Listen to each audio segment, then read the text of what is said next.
கர்த்தரின் சத்தம். கர்த்தருடைய நாமம் உயர்த்தப்படுவதாக. கிறிஸ்துவுக்குள் அன்பானவர்களே, இந்த நாளிலும் கர்த்தரின் சத்தம் ஒன்றை நாம் கேட்போம். எரேமியா தீர்க்கதரிசியின் புஸ்தகம் 9வது அதிகாரம் 6ஆம் வசனம் சொல்லுகிறது, கபடத்தின் நடுவிலே குடியிருக்கிறாய், கபடத்து நிமித்தம் அவர்கள் என்னை அறியமாட்டோம் என்கிறார்கள் என்று கர்த்தர் சொல்லுகிறார். இங்கே ஆண்டவர் பயன்படுத்துகிற பதத்தை பாருங்கள். கபடம், கபடத்தின் நிமித்தம் அப்படின்னு போட்டிருக்குது. இன்னொரு மொழிபெயர்ப்பிலே வாசித்து பார்த்தீங்கன்னா வஞ்சகம், வஞ்சனை, வஞ்சனையின் நிமித்தம் அப்படின்னு போடப்பட்டிருக்கிறது. ஆங்கில வேதாகமத்தை நீங்கள் வாசித்து பார்த்தீங்கன்னா ரிசீட் அப்படின்னு அங்கே போடப்பட்டிருக்கிறது. அதாவது நல்லவர்களை போல நடித்து ஏமாற்றுவதற்கு பெயர் தான் வஞ்சனை. இன்னைக்கு நம்ம நிறைய இடங்கள்ல நல்லவங்களா நடிக்கிறோம். ஆலயத்துக்குள்ள போனா நம்மளை மாதிரி ஒரு பரிசுத்தவான்கள் யாரும் இருக்க முடியாது. அதுவும் பாட்டு நேரத்துல இப்ப ஒர்ஷிப் என்று சொல்லி கொண்டு வைத்துக்கொண்டு கைய காலம் ஆட்டி குதிக்கிறத பார்த்தா, ஏ அப்பா, இவங்கள மாதிரி ஒரு பரிசுத்தவான்கள் யாரும் இருக்க முடியாதோ என்று என்ன தோணுகிறது. அவ்வளவு நடிப்பு தான்.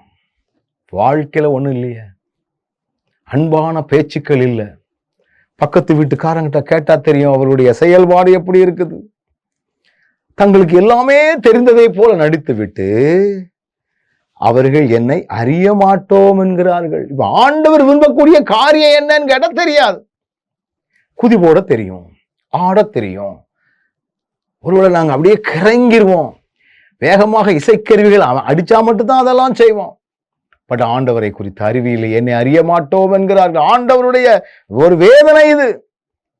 நீங்க கபடத்தின் நிமித்தமாய், வஞ்சனையின் நிமித்தமாய் ஆண்டவரே நாங்கள் செயல்படக்கூடிய